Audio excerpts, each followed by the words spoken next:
Cass was doing a little pre-production, singing the graces of Sharknado. But listen, we're here with my brothers about to talk about Geek Chic. Y'all know what about Geek Chic. Y'all seen this before. But yo, what's Geek Chic? We talk about what's happening and technology and gaming and comics and movies and all sorts of stuff. But we also keep it, what's going on with current events and things that are cool. So I'm your brother AD. Let me just run it down the line. Yo, who's next? Who's next on deck to introduce themselves?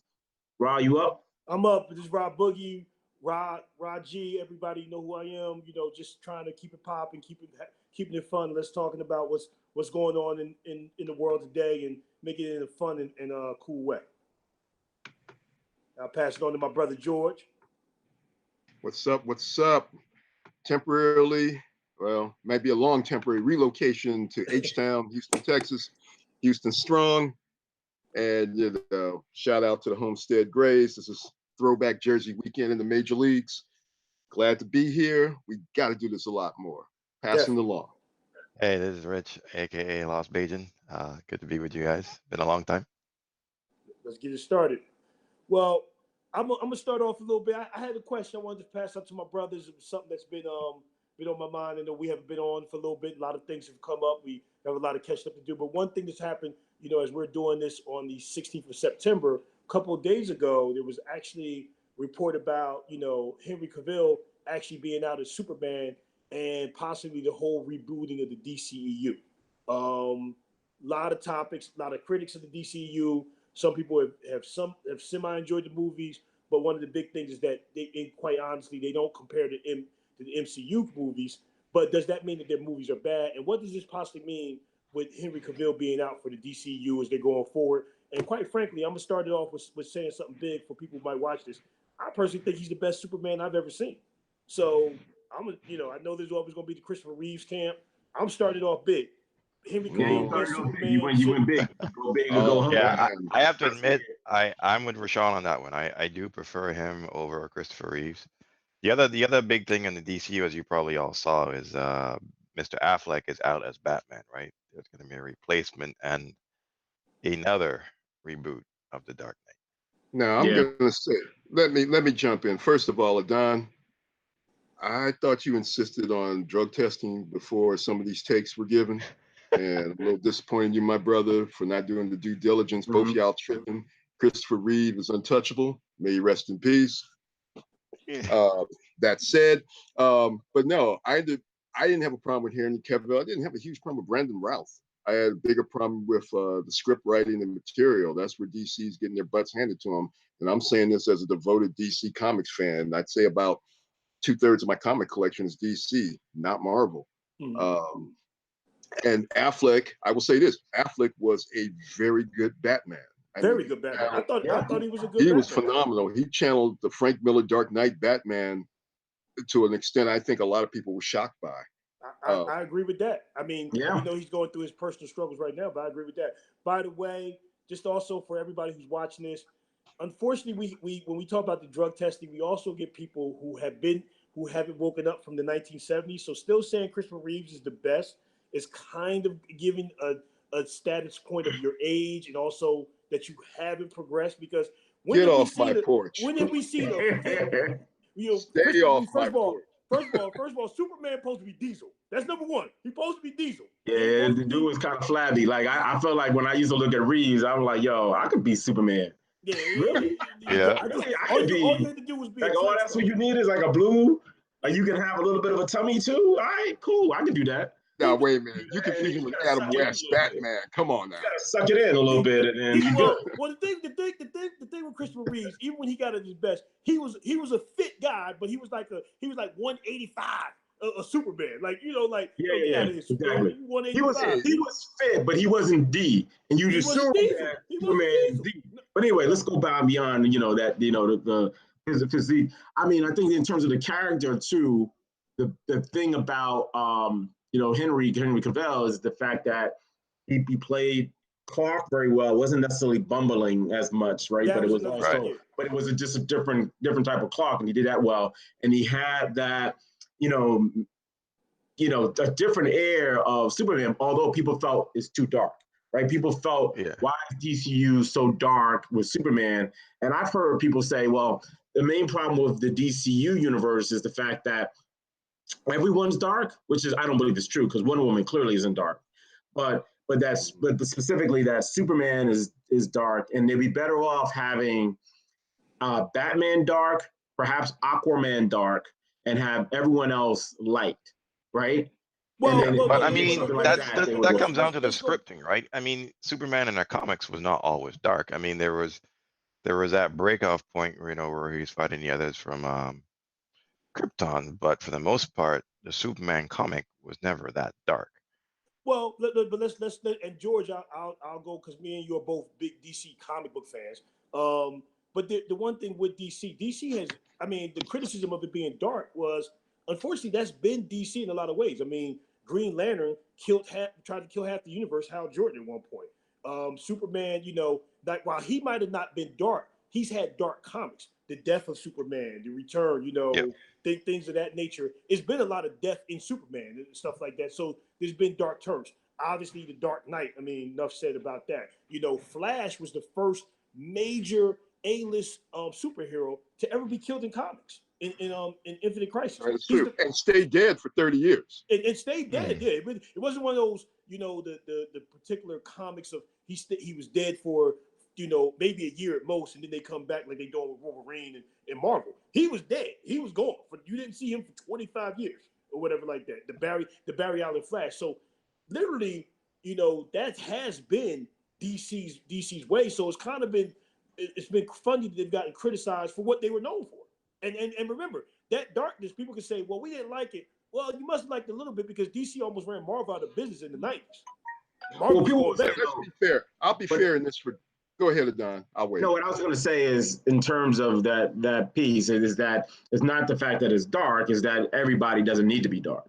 I think that was the idea. Well, no, Right. and I agree with that, but I'm saying that the core, their characters, like you said, they don't need to be dark, but at the core, a lot of their characters have had, and I don't think the Flash is a dark character, but a lot of them have had. DC has had a lot of dark moments. I mean, DC has always been a socially relevant comic. I mean, you're going back to with George in particular. You remember with the Green Lantern, Green Arrow comic of the 70s, right? Dennis O'Neil, when they talked about O'Neil Adams run. Yeah, and then the biggest comic book was when which particularly people of color was, remember the comic with the Green Lantern when the black man went up to Green Lantern and said, "I see you fighting for people all over the world, all over the universe, pink people, red people, orange people, but you're not fighting for the black people on this earth right here. Why is that, Green Lantern?" Like, they've always had a heavy set. They've always been a little heavy with things.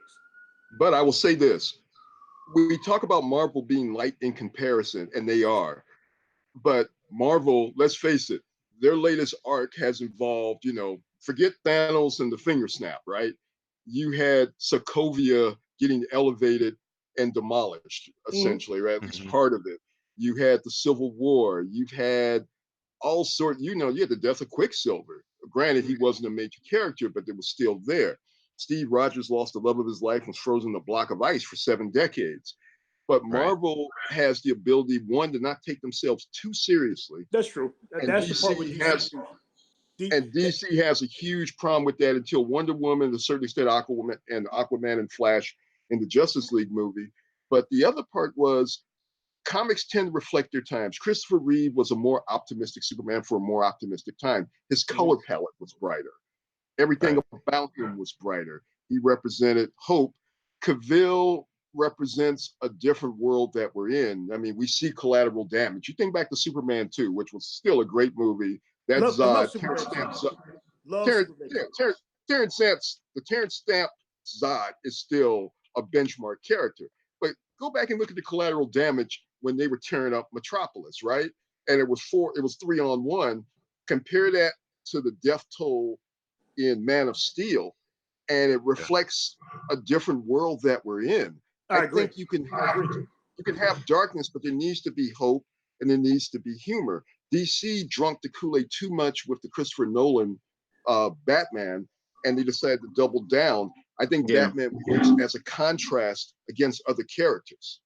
That's a great point. You need the contrast between, it's dark, but at the end of the day, it's hope. Whereas Batman is like, yeah, you can hope, but at the end of the day, everything is just dark and everything is like that. And then if you put both of those, put both of those together, you get some peanut butter and jelly. You get peanut butter and chocolate. All anything with peanut butter together tends to work. But you get that mesh that is a nice blend versus doubling down on the dark, right? I mean, I think, and even to a certain degree, you can even say that happened.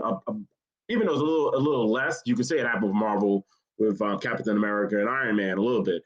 Although they didn't come from the dark camps, they came from two different personalities that were contrasted versus two sides of the same coin in DCU.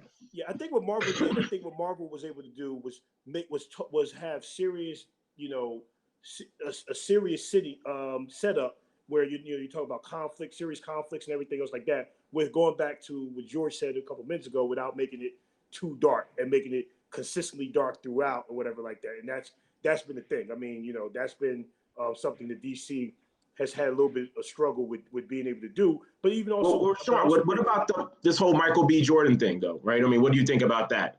I've even seen not only Michael B. Jordan, but what's his name? John Krasinski. I always mess up his name. Dude from The Office, who's in Jack Ryan right now. Yeah. So I've seen both their names floating around as Superman. What do you think about that? I mean, do you think? I'm a huge Michael B. Just trying to throw something out there for the fans. I'm a huge Michael B. Jordan fan. Last take on him trying to pivot to a white character was the Human Torch. That was terrible. I was about to say that was horrific. And burnt down buildings over Human Torch. Listen, you as a Don, AD would know in particular, and a couple of you guys, I have about 5 black Superman shirts. They're cool to wear, but I'm not sure, if we're at this point, at this time, at this stage in this country, what we're going through, if this is the best time to pivot. I think Idris needs to be Bond before Michael B. Jordan becomes Superman. I think it has to go in that order. I totally go with that. I'm on the Idris Bond thing. I'm not quite on whoever it may be, the Michael. So B. what about Jordan, John Krasinski? the Chadwick Boseman, whoever want to be transition to Superman. And like I said, the last time he did that with Human Torch is a B+ character. He's a well-known character, but not Superman, Batman level. It did not go well. It was terrible. It was horrific. The script didn't really help either, though, in that series. Well, no, it's the worst. It's the worst. What about John Krasinski? What about John Krasinski? I think he would probably work. I mean, he's been blowing up in the action genre. I mean, he did 13 Hours. He did really well on that. I don't know if you guys have seen the Jack Ryan series, but that was really good, quite frankly, in my opinion. Which character in the Jack Ryan? You talking about the Amazon Prime series based on Tom Clancy book? Yeah, it's actually really good. It's really good. Really good script, really good acting. I think he could probably pull off Superman, quite frankly. He's got the height, he's got the stature, and for the Jack Ryan in 13 Hours, he definitely got beefed up. So I mean, he could, with some work, step into that role. Well, I'll say this, and let me say this, because the Michael Jordan rumor, I think it's a trial balloon just to see what the reaction would be. I don't think he'll be it. I think it's not going to happen. I think you got 100% agreement on the call here. I think there's a better chance that the Thanos finger snap will be reversed in some freaky way. Eric Killmonger will return to the Black Panther universe. That's my prediction, because I think nobody really knew what they were getting, and they're like, okay, we killed him off, but damn it, we might have been hasty. And plus, we're not sure he's dead. Just saying. But I wanted to say this, and I'm with Richard on this. Don't worry about the casting. Fix your universe. Fix your script. There were so many issues with, and fix your contracts. They got to fix their contracts. They need Marvel had 10-year contracts. Right? You need 10-year deals with these guys. 10 film deals, rather, not 10-year. 10 film deals. Yep, I agree. Or even 5. I mean, DC tried to cheat the process. Marvel is where they are because they've earned it. Starting 10 years ago with Iron Man 1, working up to this point, DC saw the success and tried to shortcut. Surprise, it blew up in their face. We're talking about earning it. But we're talking about earning it, right? I mean, it's some things happening on some other fronts too. I know we wanted to talk about, right? About like the iPhone.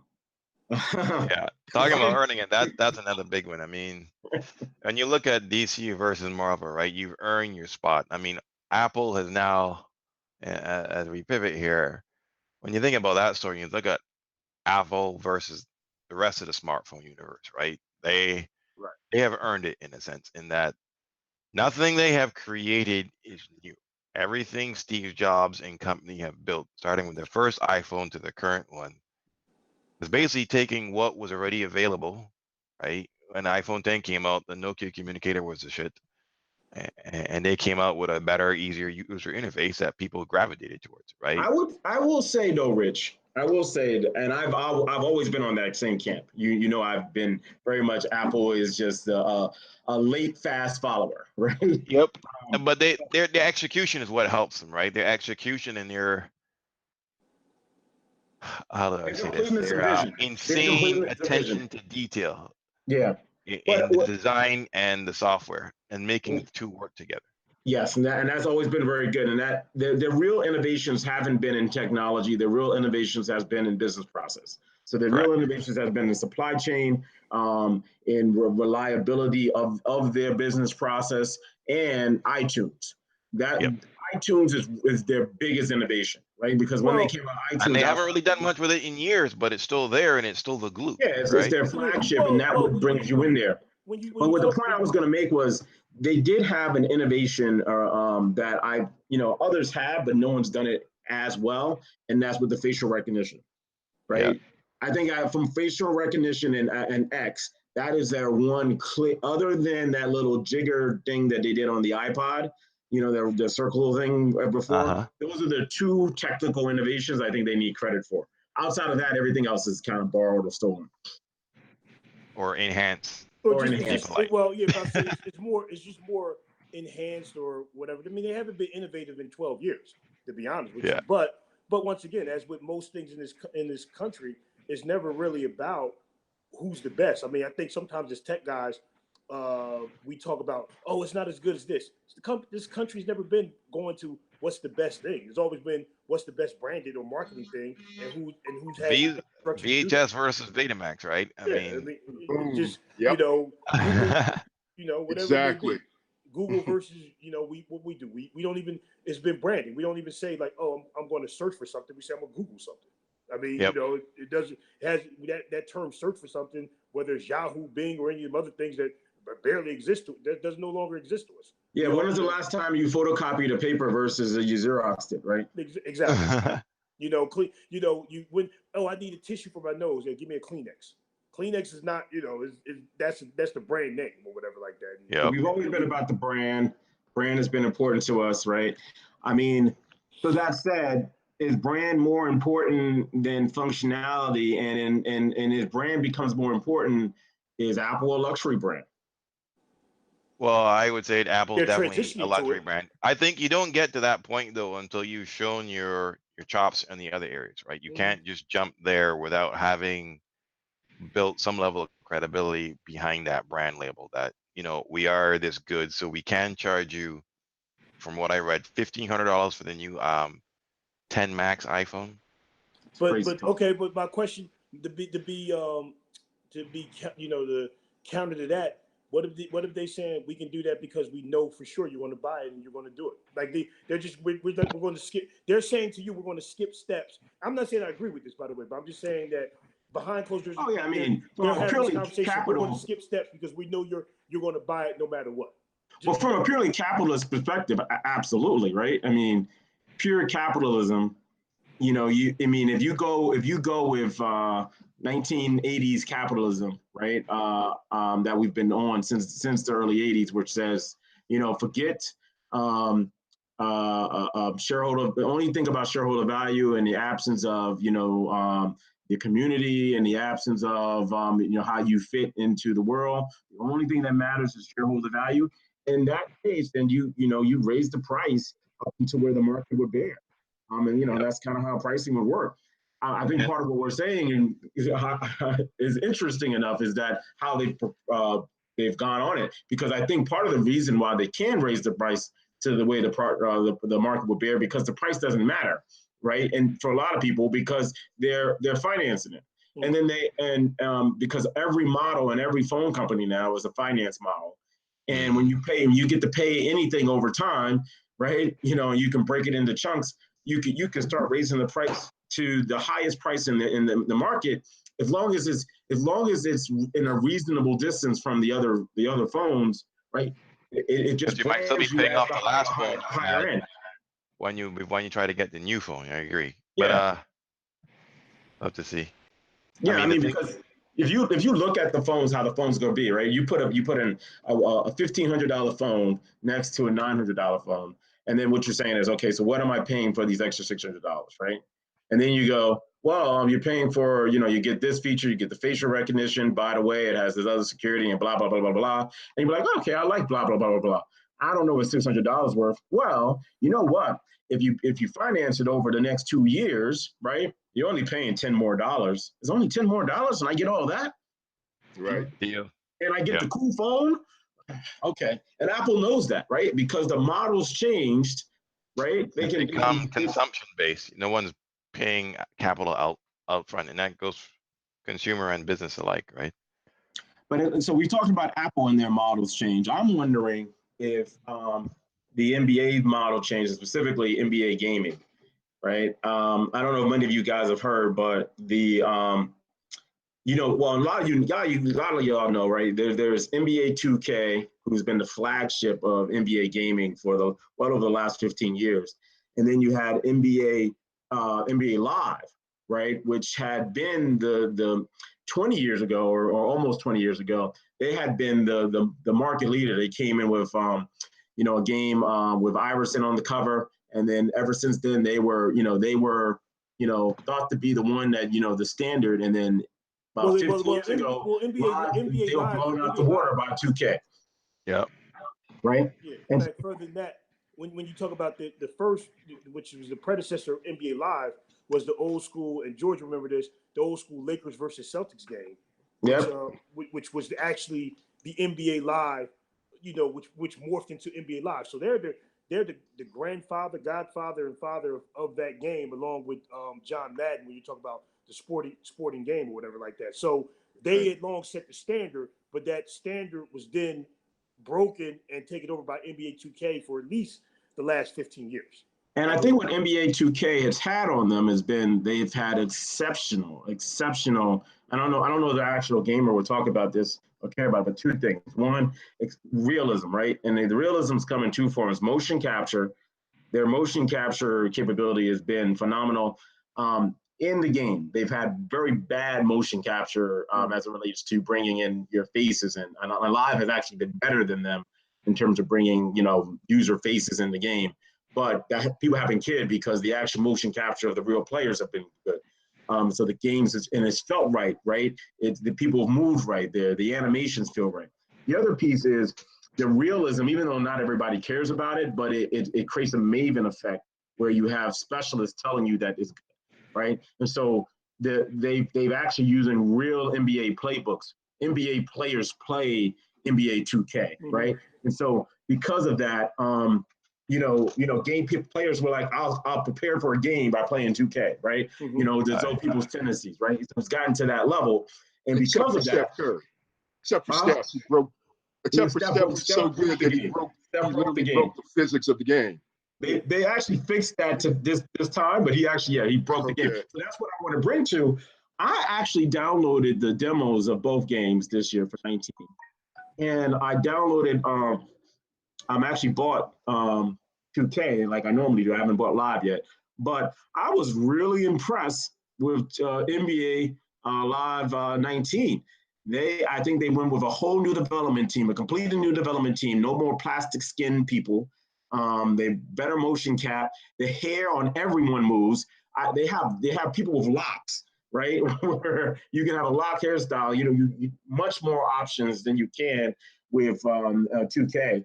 And they have the WNBA in it, and you can play the WNBA. I gotta throw one thing about the WNBA. Did you see Sue Bird was mad because in 2K19 with the WNBA, she felt her boobs were jumping up too much when it was Yep. You can actually. It was just. It actually. I just saw it yesterday. She wrote on her on I don't know if it was Instagram or Twitter. The WNBA, the B in there stands for basketball, not boobs, because she felt that like her and some other people, when they were moving, their boobs were shaking. There was too much realism. She better hope they don't monetize that. They don't have a sports bra enhancement that you got to pay extra for. Exactly. Yeah. So I just thought that was funny as you were mentioning. That seems like an interesting topic to dive into. I'm going to avoid it for now. No. I just thought it was funny because I just read this yesterday as I'm waking up on some. But it begs the point though, because one of the things I did like about it was they had Deladon in there, and you can get to play with her. And I would never think to play with her, and I would never think about putting her on a team with guys normally. I would think about those as two separate things, right? But right. they have you play with women players on a regular, and you get to see how that would work, right? They show it in a way that doesn't take away the realism of it, and it doesn't. I mean, no, granted, when you go to the park, people do some crazy things, right? Mm-hmm. But outside of the park setting, it actually looks pretty cool, and I think it could something in my mind. They did something that they should have done with the WNBA a long time ago, is put the WNBA in the game, right? Mm-hmm. Right? Because they haven't had the WNBA in these games. You know, people don't grow up with the WNBA, and they don't become as much fans, right? Well, here's a question. If you do that, do they have numbers on the number of young women who play sports games on the Xbox? Because is this a way to bring in more young women to play? Not just guys playing with WNBA players, but young women getting to play. Because I know some who game and they game with guys. I'm sure they're thrilled. Do they believe they can grow their base? I would hope. Yeah, I think you can. I think what you also saw in the park setting when I played in the park, that guys were creating these super women, right? That could like cross you over, do whatever, and then bang it on you. Now, the only people who are really banging on you in the NBA on WNBA is Leslie Griner and a few other folks, right? It's like a handful of people. But what they did in the park. Brittany Griner. I was thinking, I'm combining two names. Sorry. Lisa Leslie. Lisa Leslie, and then yeah. So but what I saw in the park setting was somebody created a character, and they were putting you to sleep because you knew it was a woman baller. And then when they put you to sleep because of that, then they just crossed you over and just banged it on you. And this person, and the person was like a 6'9" point guard, from the WNBA, and then so they did it that way. And I think you're gonna have a lot of guys do that, right? But I also think you're going to, to your point, George, I do think you'll have a lot more women and a lot more young girls playing the game, but because historically, what we find is that women game in general is as much as men. Relatively speaking, the games are just different, right? And if you can get women into those games earlier, I think from a business perspective, that's a smart move. That would be a great move, actually.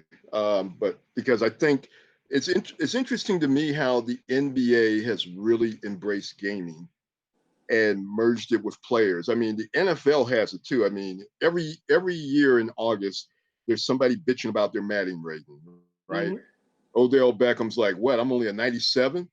What the hell? You're right.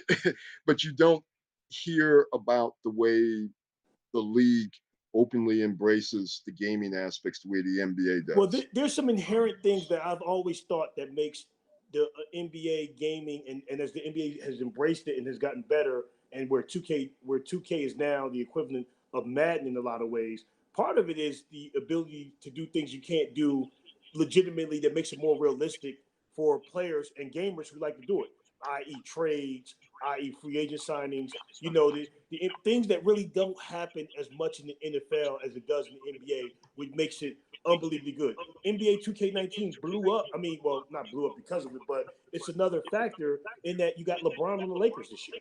You don't really see in the NFL. Aaron Rodgers just left the Green Bay Packers to go to the Miami Dolphins. You don't really see those things like that. So I think there's some inherent things, and then you don't think about it. You don't really see trades midway through the year once the NFL season starts. You're going to start the NBA 2K19, and you might find midway through the year DeMar DeRozan is traded for Victor Oladipo. I mean, that won't happen, but you know what I mean? Like things like that keeps the interest throughout the year. Well, one of the interesting things was there was a trade that took place either last season or season before last that the NBA 2K game would not accept.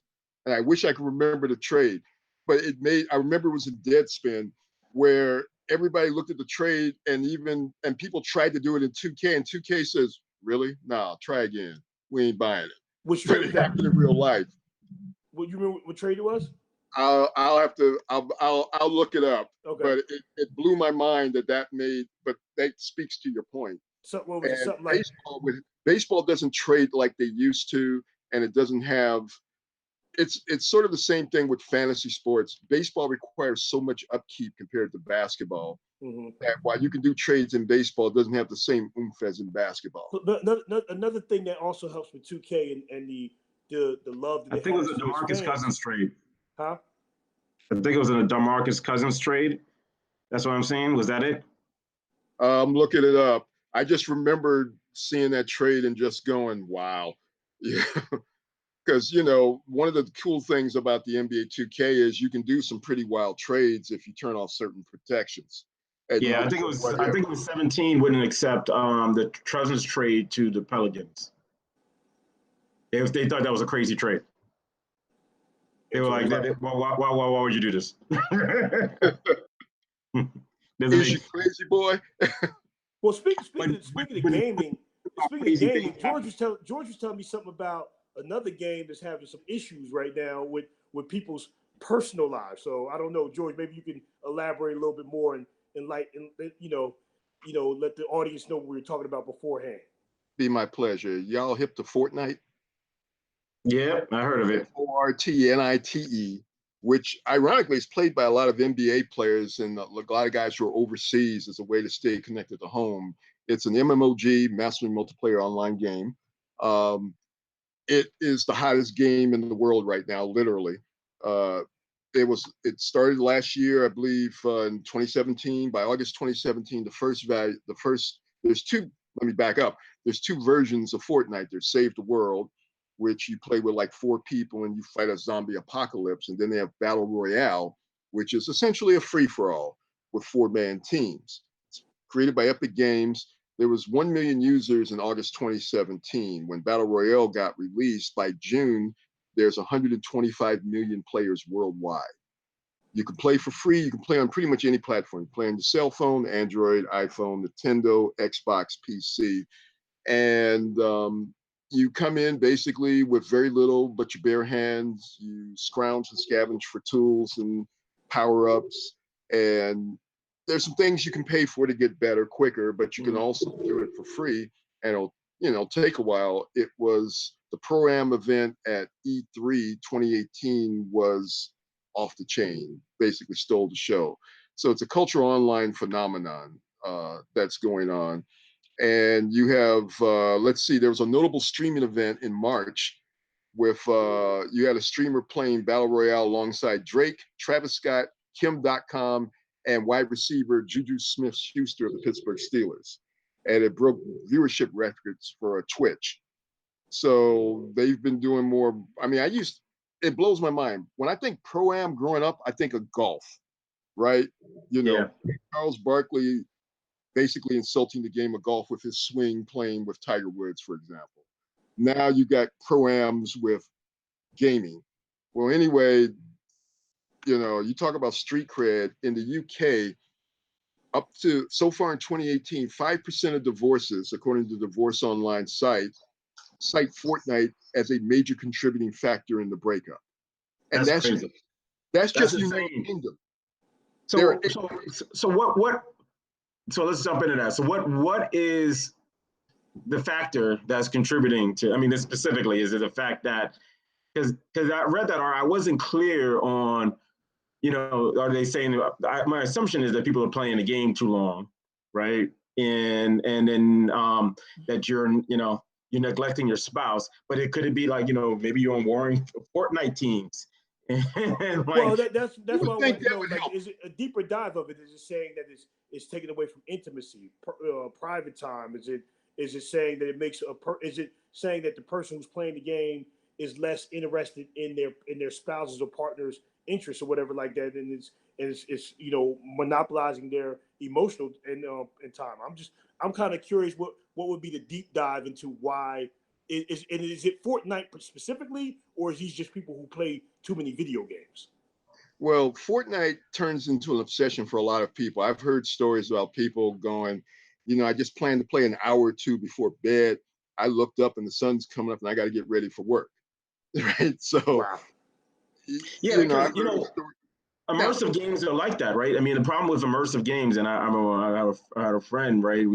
Years ago, I remember, his wife came downstairs and was like, "What are you, an idiot? You still playing this game, right?" And it was we used to play with the network played a game, and he was mad because him and his wife went out for vacation for, I don't know, they left for a week or so for vacation, normal stuff, right?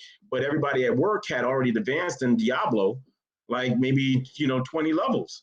And so we're at level 25 and he's at level 5, right? And he's trying to, with his elf magic spear, trying to, trying to do something, and not really actually making a dent. And we're killing it. Like, we're killing all these like zombies and we're just making fun of him. So at that point, he was like, I gotta catch up to these guys, right? And so I can see from that frame of mind, like how people could, it's very easily for very sane people to get disconnected from the world, and you gotta monitor yourself, because are they really sane? Are they really sane people? Are they really sane? I'm just curious. I mean, that's another question. We don't have time to go into it, but are they really sane? But I mean, I don't know if there's any difference. But listen, I don't know if there's any difference of being in the Bellagio, right, or whatever casino you want to pick. Mm-hmm. And then, you were like, oh, I'm just going to play a couple of rounds of, blackjack, or a couple of rounds of, roulette or whatever, or craps, probably more likely. And then, you're there, and then, the casino is betting on you to be there. That's why there's no lights. There's no same room temperature, and drinks keep flowing, because they're betting on you to be there from like when you thought you were going to play a couple of hands at 6 p.m. to 6 a.m. in the morning, when you say, oh my God, what time is it? It's probably like midnight. No, it's 6 a.m. 6 a.m. Right?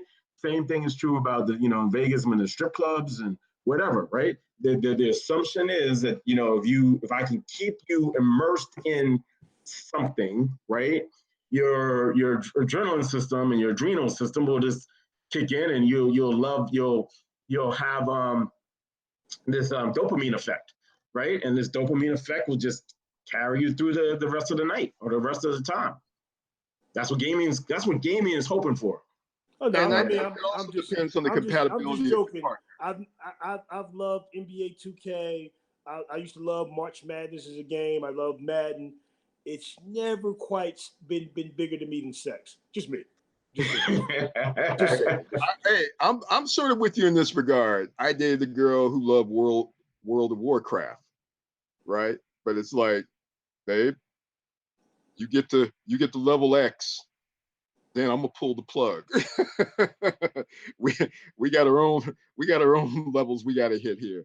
I mean, it depends on who you're with, and you can use it. I like the idea of having a lady friend who's a teammate, your spouse or your partner, if they're a teammate or even an adversary, because that adversarial relationship, the trash talking, that could spice things up. It really depends. But maybe this is a case where homeboy, I ain't going there, bro. I don't need more drama in my life. So many ways to go. I'm good right now. You be like, boy, after I kill you right here on this battlefield, I'm taking this to the bedroom. We going in. We getting it popping. I'm just saying. I can keep that. Look, I'm just saying,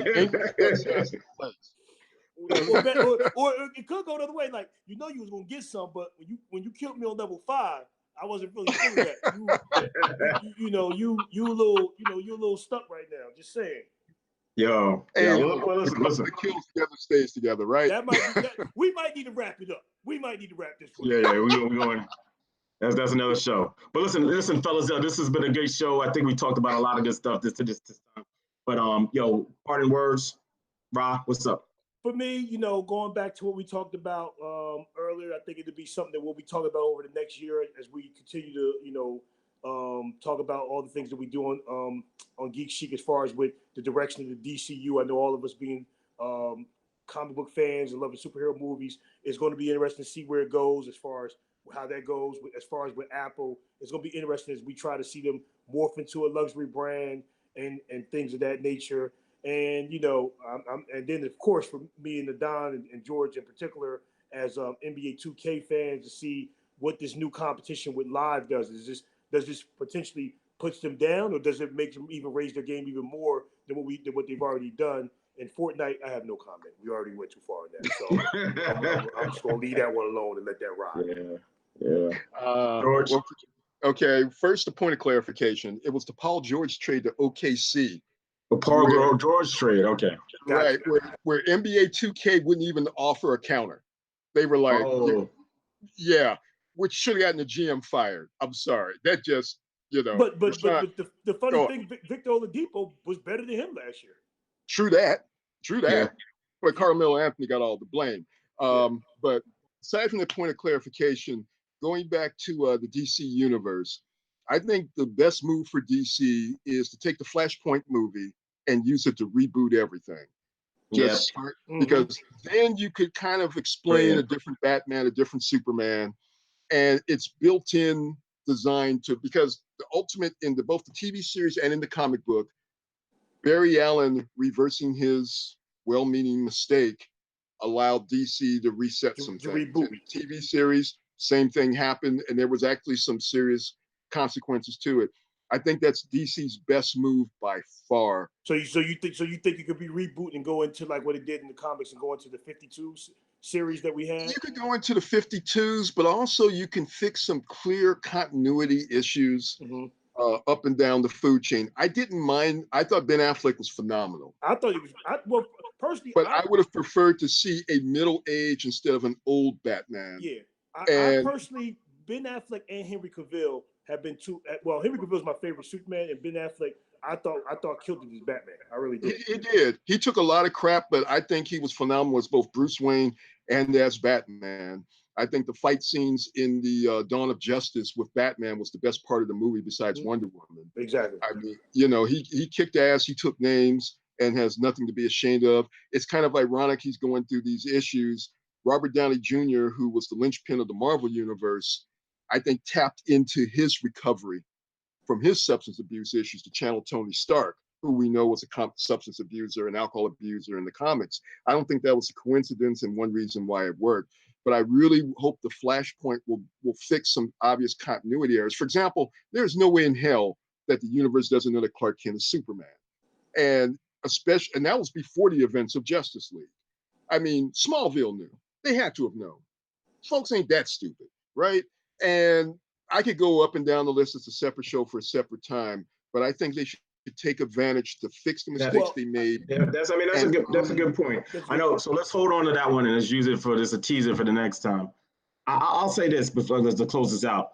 I think what the thing that carries on all four of these topics is the fact that they are all strung together. I mean, we all know we live in a capitalist system and economics, but I think all four of them point to four interesting economic models, with the Fortnite and the NBA 2K and NBA Live really focused on downloadable content, specifically Fortnite and NBA 2K. And what the ramifications of that's going to be. I think that's something we need to explore later on in other topics. I think they're, Apple figuring out playing with pricing and marrying it to technology features, but capitalizing on this financing culture that we have now and this new model there. And then I think obviously DCU got to just fix their contracts, their as well as their stories. I think the contracts is the biggest place because you need the actors to have skin in the game, and if the actors have skin in the game, then I think things might be easier to work out. Not completely, but I think things will be easier to work out with the directors and the story.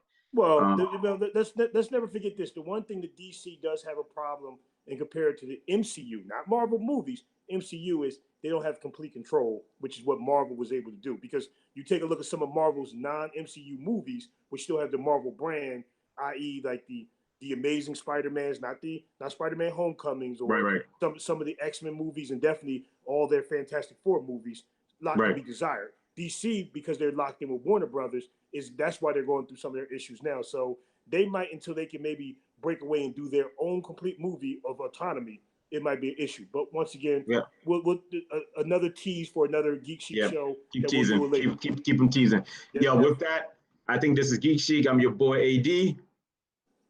Who else we got? We got GB on there. We got Rod G. And just once again, thanks for tuning in. Look forward to seeing you guys later. And a quick shout out to Rich. Yep. Rich had to depart, but he's still in there too. Lost Asian. One. Peace. Peace. Deuces.